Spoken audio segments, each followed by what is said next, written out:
گھر سے باہر نکل جاتے تھے۔ ایک دن گھر میں وارد ہوئے، یہ ملعونان نے مولا کو زہر دیا۔ کہتے زہر کا جسم جانا تھا، یہ حجرے سے باہر نکلی جس کمرے میں مولا امام جواد تھے۔ کہتے اس ملعونہ نے کمرے کے باہر سے کنڈی کو بند کیا، امام تڑپتے رہے، زہر کا اثر جب بڑھتا گیا۔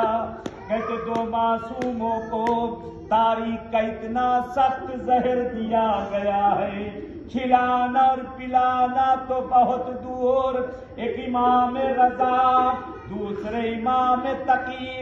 کہتے اگر کسی جانور کی سینگ پہ لگا دیا جاتا تو جانور تڑپ تڑپ کے جان دے دیتا۔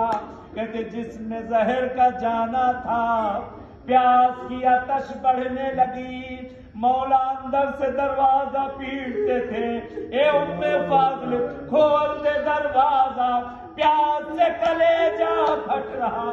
اللہ اکبر اللہ اکبر۔ اے غریب کا پرسہ ہے، باپ کی خدمت میں پرسہ ہے بیٹے کا، کوتاہی نہ کریے گا، اللہ آپ کی آوازوں پہ رحمتوں کا نزول کرے۔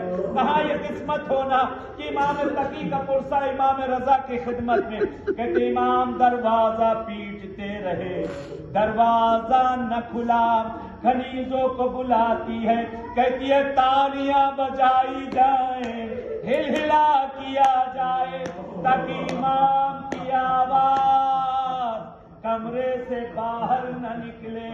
روایت کے فقرات ہیں، کنیزیں تالیاں